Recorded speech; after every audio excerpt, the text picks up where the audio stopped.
우리는 하나님의 사랑을 입은 자입니다. 그죠?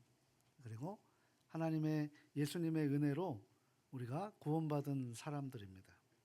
그것이 저와 우리 예언가족들뿐만 아니라 이 세상에 예수님을 믿는 입으로 우리가 시인하는 모든 사람들은 이 하나님의 사랑과 은혜를 우리가 잊을 수가 없어요. 그래서 이 예배는 감격의 현장이 되어야 됩니다. 근데 이렇게 예배가 감격의 현장이 될 때 동일하게 나타나는 증상들이 있습니다. 그것이 뭐냐면 나도 하나님께 쓰임받고 싶습니다 라는 고백입니다. 우리 오늘 광복절 기념주일로 우리 8.15 광복 36년의 일제치하 6.25 동란 보릿고개 참 어려운 시절을 겪었던 삶의 증인들이 이곳에 계신 줄 압니다.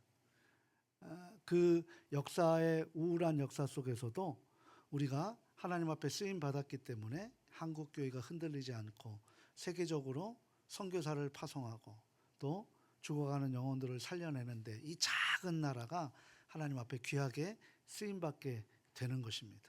그것이 바로 복받는 인생이라는 거죠. 하나님께 쓰임받는 인생이 복받는 거예요. 내가 하나님 앞에 복받아서 내가 잘 사는 게 중요한 것이 아니라 정말 그 하나님이 나에게 주신 복을 잘 활용할 때 그것이 정말 잘 사는 인생인 줄 믿습니다. 우리는 구원을 받았어요. 영원한 생명을 얻었어요. 그렇기 때문에 우리에게 죽음이라는 것은 결코 두렵지 않습니다. 왜냐하면 죽음은 우리에게 영원한 생명의 문으로 가는 길이기 때문이죠. 그래서 우리는 두려워하지 않습니다. 그래서 죽음으로 가면 갈수록 우리는 주님을 더 알아가고 주님을 더 확실하게 믿고 내 입에서 주님을 찬양하기 위해서 우리가 더 믿음을 확고히 하는 것이 바로 믿음의 사람들이라고 할 수 있습니다. 그래서 저도 지금 우리 가족들도 하나님께 쓰임받기를 원하는 줄 믿고 또 하나님 나라의 일꾼이 되기를 기도와 훈련을 하고 계시는 줄 믿습니다.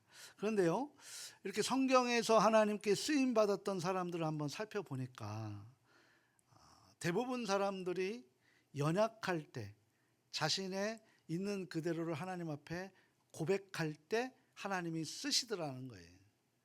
우리의 능력을 갖고 하나님이 쓰시는 것이 아니라 우리의 실체를 인정할 때 하나님이 쓰시더라는 거죠. 저도 지금 목회를 하고 있습니다. 우리 예언교회가 저희 목회 터전으로 하나님께서 허락하셨고 또 내 양을 먹이라, 내 양을 치라고 주님의 명령에 지금 이 자리에 서서 하나님의 명령을 사명으로 감당하고 있습니다. 그런데요, 제가 잘난 척 했을 때 하나님께서 저를 오히려 사용하시지 않고 저의 그 모난 돛을 깎아내시는 연단과 훈련을 시키셨고 지금은 날마다 하나님의 은혜와 감동 없이는 아무것도 할 수 없다는 생각으로 오로지 하나님과의 말씀만 붙들고 하나님의 마음을 알아가려고 그 낙타무릎이 되어 몸부림치니까 하나님께서 잘 이끌어 가심에 항상 감사하면서 이 목회 현장에 제가 간증을 하고 있습니다. 우리 가족들의 모습을 보면서 그렇습니다. 우리 예수님께서도 12제자를 선택하시고 그 12제자를 제자로 그리고 사도로 훈련시키셨을 때 그들의 집안의 배경을 선택한 것이 아니고 기준이 아니었고 그들이 좋은 사람으로 선택한 것이 아니라 그들은 세상적인 기준에서 오히려 결함이 많았고 자랑할 것이 하나도 없는 사람들을 가르치시고 훈련시키셔서 하나님 나라의 일꾼으로 이 신약 성경을 또 사용하게 하시고 그것을 바라보면서 교회가 만들어지고 교회가 이어져가는 그런 모습으로 살아가고 있습니다. 그래서 어떤 분들은 이렇게 얘기해요. 삶으로 성경을 쓰세요라고 얘기하는 거예요. 연필로 성경을 쓰는 게 아니라 삶으로 성경을 써 나가야 된다. 어느 교회가 예전에 액츠 29이라고 하는 지금 사도행전 29장을 살아갑니다라고 얘기하는데 저는 그렇게 생각하지 않아요. 사도행전만 29장이 있는 게 아니라 창세기에도 51장이 있고 또 출애굽기에도 41장이 있고 모든 성경의 66권의 모든 것들을 삶으로 써내려 가야 되지 않느냐라는 모습으로 이 성경을 우리가 봐야 될 줄 믿습니다. 그러니까 이렇게 쓰임받는 거죠. 이를 통해서 알 수 있는 것은 하나님께서 관심 있게 살펴보는 것이 무엇입니까? 세상의 기준적으로 있는 그런 능력 아니름을 우리가 알 수 있습니다. 분명히 하나님 나라의 기준이 있다는 사실이죠. 그 기준은 그 사람이 얼마나 하나님을 간절히 찾고 의지하느냐에 달려 있다라는 것입니다. 하나님을 간절히 찾고 의지하는 모습이 굉장히 중요하다. 그러니까 얼마나 하나님을 붙들고 살려고 하는 그 중심을 보고 계신다는 거예요. 그 사람의 마음과 동기를 주목하셔서 그것을 하나님의 일꾼으로 기준 삼으신다라는 사실입니다. 오늘 본문은 하나님 앞에 버림받은 사울이 등장하고 또 하나님 앞에 택함을 받은 다윗의 만남이 기록되어져 있습니다. 이 두 사람의 만남을 통해서 하나님께서 어떤 사람을 찾으시고 또 어떤 사람이 하나님이 기뻐하시는 사람이고 어떤 사람을 하나님이 사용하시고 그 사용하신 사람이 얼마나 행복한 인생을 살아가고 있는지를 우리에게 보여주고 있는 기로점이라고 할 수 있습니다. 사울에게서는 자신이 잘못된 그 작은 것을 놓쳐버리는 바람에 하나님의 영이 떠났다라고 말씀을 하고 있습니다. 다윗에게는 그 대신 그 떠났던 영이 하나님에게 임했다라는 거예요. 그러니까 우리는 하나님의 영으로 만들어지는 거죠. 한 시대를 풍미했던 사울의 인생은 저물어 가고 그리고 새로운 시대를 열어가는 다윗에게로 지금 초점이 옮겨지고 있다라는 거죠. 그것은 초점이 옮겨지는 이유는 뭡니까? 자기 영혼에 하나님을 담아낼 수 있느냐 담아낼 수 없느냐. 하나님의 영이 떠나게 되면 하나님의 촛대도 옮겨진다는 거예요. 저는 이 말씀이 저에겐 굉장히 두렵게 여겨졌습니다. 하나님, 저의 잘못으로, 저의 안일함으로, 저의 게으름으로 우리 예언교회에 하나님의 영이 충만하지 못하게 되어서 하나님, 그 영이 우리 하나님께서 예언교회에게 향하신 그 촛대가 다른 곳으로 옮겨지지 않도록 주님, 우리가 더 주님께 의지하며 나아갈 수 있게 도와주십시오라고, 그 기도가 저의 첫 번째 기도입니다. 사소한 것을 소중히 여기지 못했던 사울을 하나님께서 그를 왕으로 세운 것을 후회하시며 하나님의 영이 사울에게서 떠나버렸던 거예요. 더 이상 하나님께서 사울과 함께 하지 않으셨다. 이것이 얼마나 불행한 일이겠습니까? 하나님이 내 인생에 개입하지 않으시면 자유로울 것 같을까요? 하나님이 내 인생을 그냥 내버려 두시면 그것이 우리에게 행복감으로 나아갑니까? 하나님이 내 인생 그냥 내가 뭘 하든 그냥 내버려 두고 아무런 감흥이 없다라면 그것이 좋을까요? 하나님이 그런 시대가 있었어요. 그런 시대를 우리는 뭐라고 얘기하면 영적 암흑기라고 이야기합니다. 주님 오시기 전에 400년 동안의 그 영적 암흑기를 통해서 굉장히 많은 세상에 혼돈과 어지러움이 있었던 것을 봅니다. 사실 사울의 영이, 하나님의 영이 그를 떠난 것은 사울의 불순종으로 인해서 비롯된 결과입니다. 하나님께서는 사울에게 몇 번의 기회를 주셨습니다. 그의 잘못을 지적했지만 끝내 삶을 돌이키지 않았다라는 거예요. 이 완악한 시대를 살아가면서 우리가 요한계시록을 지금 오후에 공부하고 있지만 완악한 시대를 살아가면서 나타나는 증상이 뭔지 아십니까? 회개하지 않아요. 잘못을 인정하지 않습니다. 하나님 앞에 회개하지 않아요. 그래서 이 몇 년 동안에 한국 교회가 계속 하나님께 회개하자, 하나님께 돌아가자, 절대 하나님만을 의지하자, 본질로 향하자라고 아무리 이야기하고 있지만, 미스바 운동을 하고 지금 회개 운동을 지금도 벌이고 있지만 이 마지막 시대에 회개하지 않는다는 거예요. 회개는 누가 합니까? 세상 사람들이 하나요? 세상 사람들은 회개라는 자체를 모르는데요. 하나님이라는 자체를 모르기 때문에 회개할 수 없는 거예요. 누가 회개를 하는 것입니까? 바로 하나님을 영으로 붙들고 있고 하나님을 의지하고 있는 저와 여러분이 회개를 해야 되는데, 저와 여러분이 회개하지 않고 하나님의 마음의 중심이 아니라 우리 세상으로 마음을 향해 있기 때문에 사울과 같은 모습이 있다는 거예요. 사울이 기름 부음 받았던 왕입니다. 그런데 그것이 영이 떠났다라는 것을 우리가 그냥 사소하게 생각하면 안 된다는 거죠. 내가 그럴 수도 있겠구나 라고 하는 이런 영적 부담감이, 영적 불안감이 우리에게 있어야 될 줄 믿습니다. 그래서 우리가 지난번에도 얘기했잖아요. 우리에게 두려움은 내 안에 영으로 있는 하나님을 내가 모시고 있느냐, 그것이 없는 거에 대한 두려움이 우리에게 있어야 된다라고 해서 거룩한 두려움이라고 얘기했죠. 하나님은 우리의 삶을 보실 때 주목하시는 것이 있습니다. 그건 뭡니까? 외형적인 성장이 아니라 내면의 성숙입니다. 그가 얼마나 하나님 중심적으로 살아가고 있는가, 이것을 평가하신다는 거죠. 얼마나 하나님께 의지하려고 하는가, 이것을 보신다는 거예요. 얼마나 하나님을 인생의 주인으로 인정하며 살아가고 있는가, 이것을 하나님이 기준 삼아 주신다는 거죠. 우리 예언교회도 내면의 성숙이 되면 자연스럽게 외형적인 성장이 이루어질 줄 믿습니다. 오늘 이 믿음을 우리에게 바른 믿음으로 맺어갈 수 있기를 바랍니다. 아무리 외형적인 성장을 이룬다 할지라도 하나님과의 관계가 단절된 사람의 인생은 결코 끝이 좋지 않다는 거예요. 우리 솔로몬 얼마나 하나님께 많은 지혜도 받고 얼마나 많은 사람들이 있었고 얼마나 그 부를 다 함께 누렸습니까? 그런데 그 마지막에 그 지혜를 가지고도 하나님의 영이 떠나버리니 어떻게 됩니까? 헛된 인생이 되어버리고 자신의 나라가 쪼개지는 암울한 역사가 일어난 것을 우리에게 보여주고 있는 것이죠. 오늘 말씀을 통해 하나님께서 이끄시는 다윗의 모습을 살펴보면서 하나님께서 함께 하시는 인생은 어떠한 모습인지, 오늘 우리 예언교회 우리 가족들이 어떤 인생을 우리가 지향하며 살아가야 되는지 오늘 이 영적 도전이 되는 시간 될 수 있기를 주님의 이름으로 소망합니다. 첫 번째입니다. 우리 첫 번째 우리가 이렇게 하나님이 사용하신다는 사실을 알기를 바랍니다. 함께 합니다. 영혼의 집을 아름답게 관리하는 모습일 때 하나님께서 사용하십니다. 아멘. 사울의 삶에서 하나님의 영이 떠나자 악한 영이 그를 지배하는 거예요. 제가 다시 한번 말씀드리지만 우리는 성령을 담아내는 그릇으로 만들었어요. 여기에 악한 영이 들어올 수가 없는 거예요. 그래서 성경에서 보게 되면 성결하라. 성결하는 건 뭐예요? 나를 깨끗이 하라. 나를 비우라. 그 비우는 그 도구가 뭡니까? 바로 회개라는 거예요. 그 회개를 통해서 하나님의 영이 충만하게 임할 수 있도록 준비하라는 거예요. 성결하게 하라. 내가 거룩하니 너희도 거룩하라. 그 거룩의 모습이 뭡니까? 바로 회개라는 거예요. 회개의 영이라는 거예요. 예배가 뭡니까? 내가 죽어야 할 자리 하나님의 은혜로 내가 대신 하나님이 허락하신 그 모습을 가지고 드립니다. 지금 이 자리에 저와 여러분이 있는 것도 무엇입니까? 바로 예수 그리스도의 보혈의 은혜로 우리가 성결해질 때 하나님의 영이 임하게 된다는 거죠.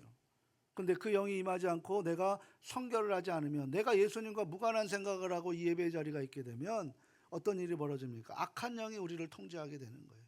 악한 일이 우리를 어디로 통제합니까? 내 안에서 통제하는 것이 아니라 우리의 마음이 바깥으로 향하게 해서 그 바깥에 있는 것을 가지고 우리를 지배하게 만드는 거예요. 하나님과 무관한 삶을 살아가게 되는 거죠. 하나님의 영이 떠난 삶을 살아가게 됩니다. 이렇게 악한 영이 사로잡히게 되면 어떤 일이 벌어지냐면 번뇌가 일어난대요. 번뇌가. 늘 마음에 불안하고 초조해집니다. 우울한 감정에 사로잡혀져 있는 거죠. 그래서 이 세상은 우울한 모습으로 살아가고 있는 거예요. OECD 국가 중에 1위 국가가 바로 한국이라는 거죠. 왜 그렇습니까? 우울한 인생을 우리가 빼앗기고 있는 거예요. 그러니까 이곳에 얼마나 많은 사탄이 역사하고 있는 거예요. 왜? 예수의 영이 이곳에 있기 때문에 그런 거죠. 그 예수 믿는 우리들이 절대 승리할 수 있는 모습으로 그 믿음을 지켜나갈 수 있기를 주님의 이름으로 소망합니다. 14절 말씀인데요. 같이 한번 확인해 봅니다. 여호와의 영이 사울에게서 떠나고 여호와께서 부리시는 악령이 그를 번뇌하게 한지라. 아멘. 그러니까 하나님의 영이 관계가 단절되자 악한 영이 그를 지배했습니다. 그리고 그 영혼의 집은 한순간에 망가져 버립니다. 인간의 영혼은 집과 같습니다. 제가 말씀드린, 근데 그 집의 주인이 누구냐라는 거예요. 집의 주인이. 저와 여러분은 예수 그리스도의 보혈로 우리 하나님께서 우리를 사신 줄 믿으십니까? 그럼 우리 인생은 내 것입니까? 주님의 것입니까? 주님의 것입니다. 그런데 여전히 우리는 내 인생을 내 것으로 살아간다면 안 되는 거죠. 내 인생은 누구의 것이에요? 주님의 것이라는 거예요. 주님의 것.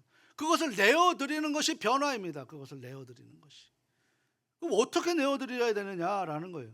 영혼의 집의 주인을 누구로 모시느냐에 따라서 아름답게도 될 수 있고 더럽게도 될 수 있는 거예요. 우리가 똑같은 아파트를 살아요. 아파트 평수도 똑같아요. 그런데 어떤 집은 깨끗하게 살고 어떤 집은 더럽게 사는 이유는 뭡니까? 바로 우리가 어떻게 살아가고 있느냐에 따라서 그 집이 더럽고 깨끗하게 달라지는 것이죠. 주인을 모신다는 건 뭐예요? 하나님께서 나를 다스리도록 온전히 하나님께 내어드리는 것입니다. 하나님의 뜻과 생각이 일치된 삶을 살아가도록 내가 결정하는 것이 아니라 하나님께 결정할 수 있는 그런 영적인 습관이 우리에게 있어야 된다는 것이죠. 인생의 열쇠의 주인을 주님께 맡기는 거예요. 그러나 많은 경우 하나님을 주인으로 모시기는 하지만 손님으로 대하는 경우가 많습니다. 내가 필요할 때 나에게 필요한 존재로 생각하는 경우가 많다라는 거죠. 하나님을 손님으로 대하는 것은 하나님께 권한을 드리지 않는 것을 의미합니다. 우리의 영혼의 집에 초대했음에도 불구하고 그 어떤 권한도 내어드리지 않는 거예요. 일부만 드리는 태도도, 이것도 내가 주인으로 하나님 앞에 내어드리는 모습은 아닙니다. 사랑의 99%가 어디 있어요? 전무 아니면 전부지요. 100%면 100%지. 내가 너 59% 사랑하니까 내가 저 사람 49%, 내가 너 더 이만큼 사랑하니까 나 믿지? 이런 거는 사기꾼이죠. 하나님이 우리를 전부를 사랑하셨잖아요.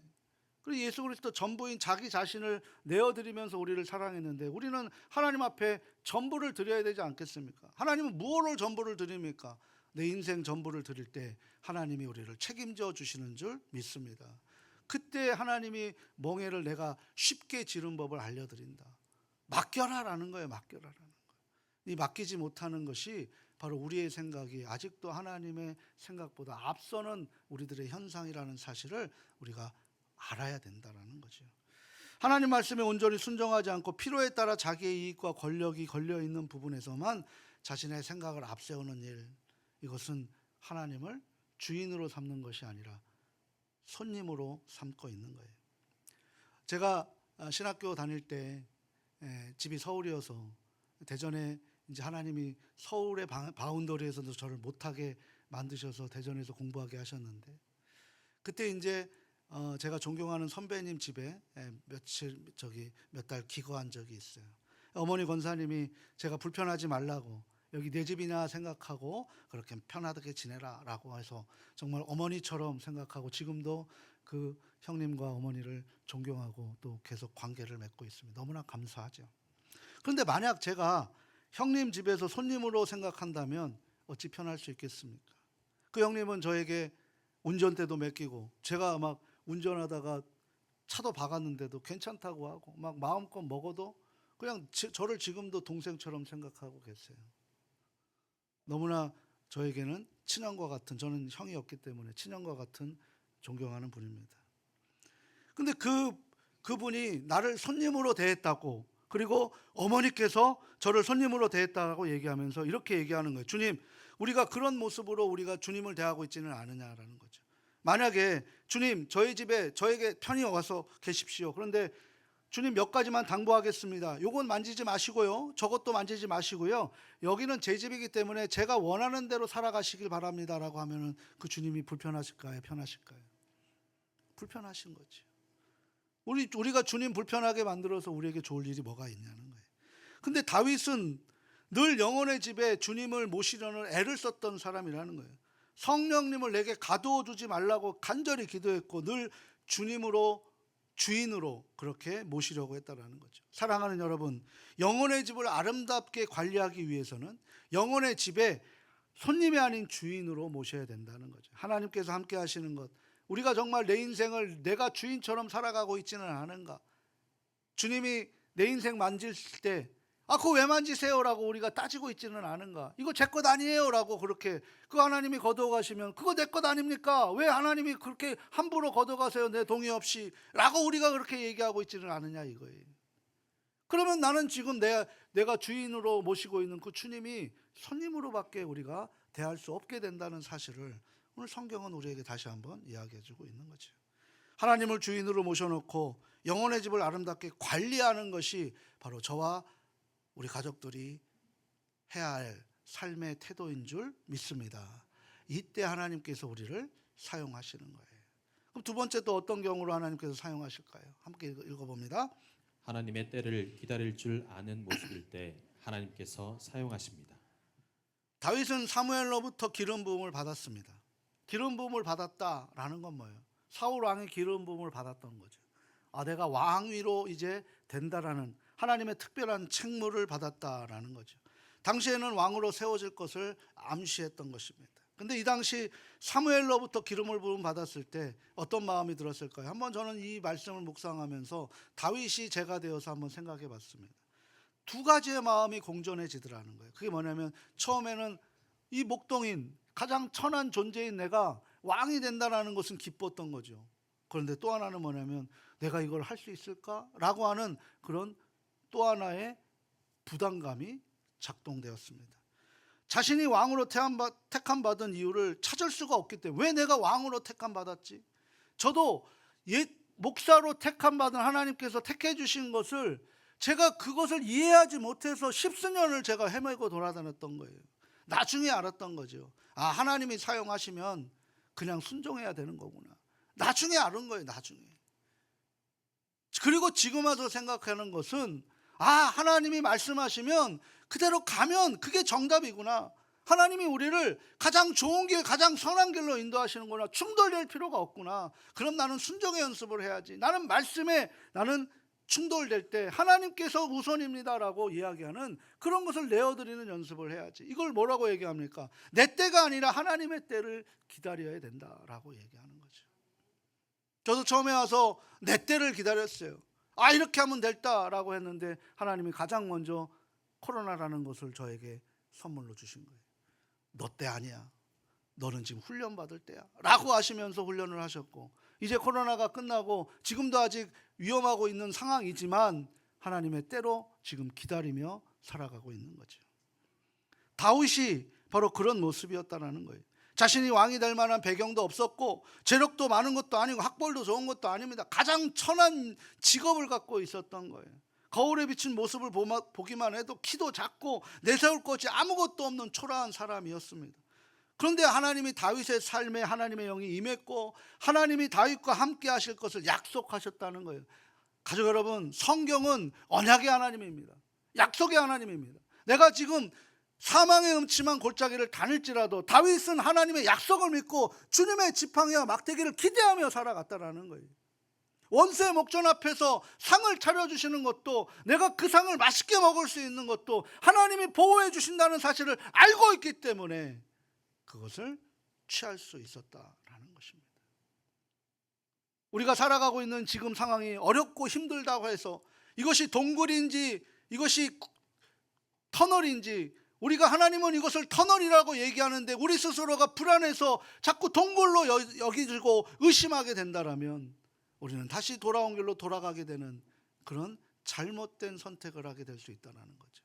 하나님은 그 약속을 우리에게 해주신 분입니다. 그런데 그 약속이 한 번도 안 된 적이 없었고 한 번도 변하게 하신 적도 없었고 반드시 약속을 지켜주시는 분이 우리 하나님이신 줄 믿습니다. 그래서 하나님의 영이 임하면 어떤 일이 벌어져야 되는가? 우리는 그럼 어떤 마음을 있어야 되는가? 우리는 그런 거 있잖아요. 당장 예수님을 믿으면 뭐가 바뀔 것 같은, 환경이 바뀔 것 같은 일이 벌어집니다. 아닙니다. 내가 변하는 거예요. 하나님의 약속을 믿는 내 자신의 변화를 받아들이는 거예요. 다윗은 하나님께 그 사무엘을 통해서 하나님의 기름을 부음을 받았지만 여전히 들판에서 양을 치는 가장 초라한 인생으로 살아가고 있었습니다. 그런데 다윗의 생각이 바뀌었던 거죠. 하나님이 나를 기름 부은 존재다, 예수님께서 나를 구원해 주신 하나님의 자녀이다라고 우리가 그 생각이 바뀌어 버린 것입니다. 반대로 사울도 마찬가지입니다. 하나님의 영이 떠났지만 그에게는 여전히 왕이었고 전쟁에서 승승장구하면서 부와 권력을 여전히 누리고 있는 초대 왕의 모습이었습니다. 바뀐 건 아무것도 없습니다. 우리는 흔히 하나님의 영이 임한 사람들에게 환경적 변화가 한순간에 일어날 것이라고 생각을 합니다. 왠지 하나님의 영이 임하면 안 되던 사업도 잘 되는 것이고 또 자녀들이 실력이 출중해서 좋은 대학도 가고 취직도 하는 것으로 하는 일마다 잘 될 것이라고 그렇게 생각들을 합니다. 이것은 다 우리의 바람일 뿐입니다. 사랑하는 가족 여러분, 하나님의 영이 임했다는 것은 외부적인 환경의 변화가 아닙니다. 하나님의 영이 임한 사람들에게 일어나는 것은 내면의 변화라고 할 수 있는 거죠. 하나님의 때를 기다릴 줄 알고 그것을 약속 믿고 우리가 한 걸음 한 걸음 나아가는 그런 모습으로 살아가는 것이 진정한 변화된 우리의 삶인 줄 믿습니다.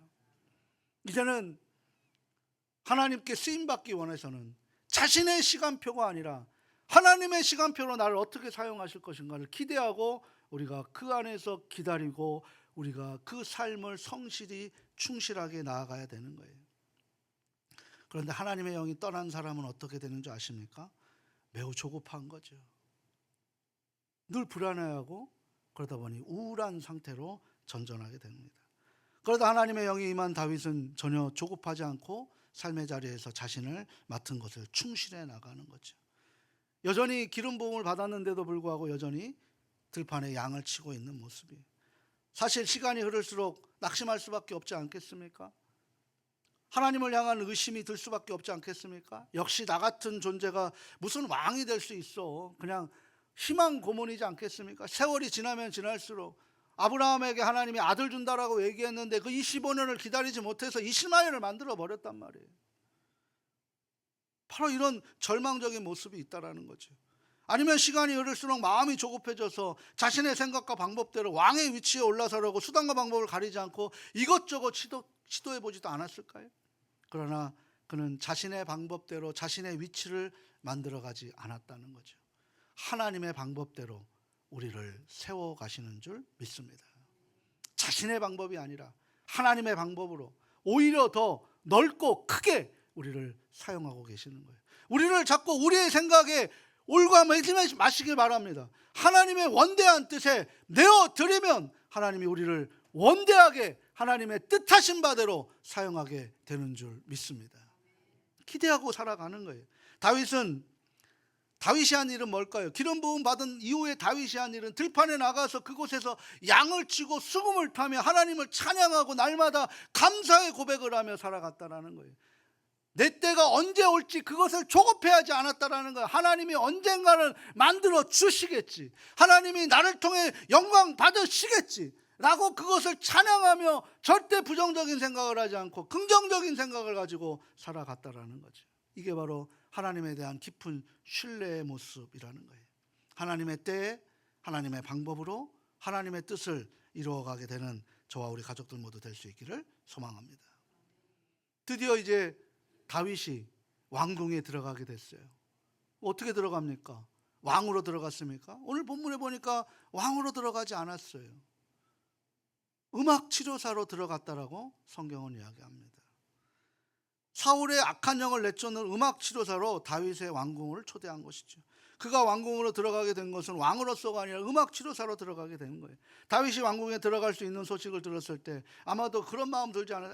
드디어 이제 하나님이 나에게 왕으로 세워주시는구나 라고 생각했지만 그의 신분은 단지 왕을 치료하는 그런 음악 치료사로 부름받게 되는 거죠. 이때 실망할 수 있다는 거죠. 하나님, 내가 꼭 이런 일까지 해야 됩니까? 하나님, 나 세우신다고 하지 않으셨습니까? 라고 하는 우리의 기대하는 바가 틀리다고 해서 거기에 우리가 낭망하면 되냐라는 거예요. 만약에 다윗이 그 자리에서 낭망했다면 왕으로 세워지지 않았다라는 거죠. 근데 하나님께서 다윗의 그 모습에서 감복하셨던 겁니다. 실망하지 않았다는 거예요. 여전히 하나님에 대한 신뢰를 갖고 있었고 자신의 주어진 음악 치료자로서 충실하게 감당하며 하나님의 때를 기다렸다라는 거죠. 사랑하는 가족 여러분, 하나님께 쓰임받는 사람은 하나님의 때를 기다립니다. 주어진 일상을 충실히 살아가는 것입니다. 어떤 사람은 하나님의 때를 기다린다고 말은 하면서 자신에게 주어진 것을 게을리하고 하나님이 다 해결해 주실 거야. 하나님 안 해결해 주셔요. 절대 안 해결해 주세요. 그래서 우리 교회가 항상 지향하는 것이 뭡니까? 성실과 공의와 정직이잖아요. 정직한 마음으로 성실하게 내 삶의 자리에서 최선을 다할 때 그 모습을 갖고 하나님의 뜻하심에 이끄시는 거예요. 하나님 앞에 무슨 원대한 하나님께 무엇을 해드리려고 인생 살아가지 마시길 바랍니다. 하나님이 인도하시는 대로 내가 순종하며 내가 작은 것 하나를 할 때 그것으로 하나님이 기뻐하신다는 사실을 믿으시길 바랍니다. 왕으로 살아서 뭐합니까? 작은 것 순종하지 못해서 하나님의 영이 떠난 불쌍한 인생 되지 마시길 바랍니다. 바로 우리가 현실의 그런 모습으로 살아갈 때 이 시간 바라기는 하나님께 하나님의 때 하나님의 방법으로 일할 것을 신뢰함으로 조급하지 않고 인내함으로 주어진 매일의 일상을 최선을 다해 살아갈 수 있기를 소망합니다. 저희 예언교회 저에게 맡겨주신 것, 제가 요즘에 어떤 기도하는 줄 아세요? 저는 하나님 앞에 성전 안 만들어도 됩니다. 준비만 해도 됩니다. 저에게 욕심 부리지 않게 하여 주시고 하나님, 저 사용하실 만큼만 사용하게 해 주십시오. 그리고 소리 없이 교회를 위해서, 하나님 나라를 위해서 사라질 수 있도록 도와주십시오. 이게 제 기도입니다. 욕심 없는 기도, 최선을 다해서 충실할 때 하나님이 사용하게 되는 줄 믿습니다. 마지막 세 번째입니다. 함께 하겠습니다. 아름다운 인격을 갖추었을 때 하나님께서 사용하십니다. 아멘. 아름다운 영이 뭘까? 아름다운 인격이 뭘까? 자, 보세요. 지금 이 목동 가장 천한 민족 직업을 갖고 있는 이 다윗이 어떻게 왕 앞에까지 갈 수 있었을까? 대단한 것 아닙니까? 소문이에요, 소문. 우리는 삶으로 성경을 써야 된다라고 말씀을 드렸잖아요. 내가 그리스도인입니다 라고 이야기하는 것이 아니라 저 사람 예수 믿는 사람이야 라고 얘기를 하는 거죠. 저희 아파트에 라인에 목사님이 또 한 분 계세요. 저랑 같이 목사님. 그분이 저를 보시면서 이제 서로 인사를 하고 나누니까 혹시 목사님이세요? 라고 얘기를 하는 거예요. 근데 저도 그분을 볼 때 나이가 좀 있으셔서 장로님이나 목사님 정도 된다라고 생각을 했던 거죠. 목사님이라는 거예요. 우리 최철령 목사님 처음에 신분을 속이고 오셨지만 목사님이라는 거 들통나는 거잖아요. 우리 박경재 장로님 뭐라고 얘기하셔도 장로님이라는 거 들통나는 거예요. 다. 그 얼굴에 써 있는 거예요. 써 있는 거. 우리가 그런 모습, 직분은 바로 그렇게 감당을 하는 거예요. 그리스도인은 내가 그리스도인이다 체크하는 게 아니라 우리가 그런 아름다운 인격을 만들어낼 때 욕심내지 않고 베풀 때 그게 이루는 거죠. 근데 우리가 욕심을 내봐요. 그리스도인이 저렇게 욕심내고 있다. 그래서 한국교회가 지금 욕먹고 있는 거예요. 우리 얼굴에 우리가 침 뱉고 있는 거 아니겠습니까? 우리가 변화돼야 되는 거예요. 근데 많은 신하들이 제안을 받아들여서 그 악한 영을 쫓아내라고 사람을 찾아오라고 얘기했는데 한 젊은 신하가 한 사람을 추천합니다. 그 사람이 다윗이었어요. 오늘 18절 말씀 같이 한번 읽어보도록 합니다. 18절 함께 읽겠습니다. 소년 중 한 사람이 대답하여 이르되 내가 베들레헴 사람 이새의 아들을 본즉 수금을 탈 줄 알고 용기와 무용과 구변이 있는 준수한 자라 여호와께서 그와 함께 계시더이다 하더라. 아멘. 이런 소문이 저와 여러분들에게 세상에서 나아갈 수 있기를 소망합니다. 다윗에 대한 소문이 지금 왕궁까지 들렸다라는 거예요. 다윗의 연주가 사람의 심금을 울리고 영혼을 치유하는 능력의 소문이 있었다고 꽤나 퍼져 있었던 것이죠. 이 신하가 다윗을 추천하는 것은 단순히 수금을 잘 타는 것이 아니라 그 하프를 들었을 때 수많은 사람들이 그 마음에 어떤 일이 있었을까요? 치유가 있었다라는 거예요. 우리 푸니엘 찬양대가 이 찬양을 할 때 우리 가족들의 모든 나쁜 것들이 다 사라지는 놀라운 이유가 있어야 되는 거예요. 쿰찬양대의 찬양을 할 때 우리가 눈물 뿌리며 회개하는 자리로 나올 수 있게 만들어지는 거예요. 찬양은 기교로 하는 것이 아니라 믿음으로 하는 것인 줄 믿습니다. 하나님께서 우리를 하모니로 만드는 거예요. 시향이 와서 해보십시오. 다 자기 잘난 맛에 막 찬양은 아니고 독조회가 되는 거죠. 시장바닥 되는 거예요. 시장바닥. 이 신하가 다윗을 추천하면서 아름다운 인격을 갖춘 사람이라고 그렇게 증언합니다. 그는 수금도 잘 탈 뿐만 아니라 용사이고 용감한 군인이며 말도 잘하고 외모도 좋은 사람인데 주님께서 그와 함께하고 계십니다라고 지금 설명하고 있는 거예요. 다윗이 얘기한 게 아니라 다윗을 추천한 사람들이 얘기하고 있는 거예요. 우리 예언교회가 우리 예언 가족들이 저 사람 보면 예수님 같아요. 저 사람 보면 정말 어떻게 저 믿음 저 어려운 데서 저걸 지켜나갈 수 있어요. 어떻게 저 먼 데에서도 이 교회 지키려고 올 수 있어요. 이런 마음의 열정들을 우리가 품어야 되고 그런 것들을 인정받아야 되지 않을까라는 생각이 듭니다. 다윗은 여러 방면에서 실력이 출중한 사람이었다라고 세상 사람들이 인정하고 있는 거예요. 왜요? 하나님이 함께하고 계셨기 때문에 그것을 믿음, 신뢰로 갖고 있었기 때문입니다. 다윗의 하프 실력이 다른 사람들보다 기교가 있어서가 아니에요. 다윗의 기교가 아니라 전심으로 하나님을 찬양했기 때문입니다. 찬양은 전심으로 진심으로 할 때 그 안에 영향이 있게 되는 거예요. 그리고 그 용맹함은 뭡니까?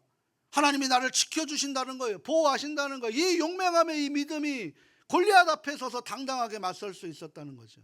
너는 칼과 창과 단창으로 내게 나오지만 나는 만군의 여호와의 이름 하나님 여호와 하나님의 이름으로 내게 나아간다. 너는 심판을 받으라 라고 하는 거예요. 그 조그만 아이가 지켜주실 것이라는 믿음. 왜? 들판에서 그 맹수들 이리들을 하나님이 보호해 주시는 것을 날마다 알았기 때문이죠. 그가 말을 잘했다 달변가였음이 아닙니다. 정제된 언어를 했다는 거예요. 하나님이 기뻐하시는 언어가 무엇인지를 알았다는 거죠. 하나님이 상처 주는 언어가 아니라 상대방에게 힘을 주는 언어를 했다라는 거예요.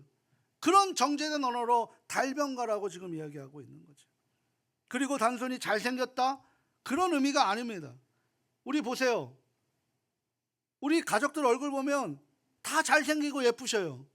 근데 세상의 기준으로 보면 뭐라고 얘기해요? 삐 아니라고 그러잖아요. 근데 왜 그래요?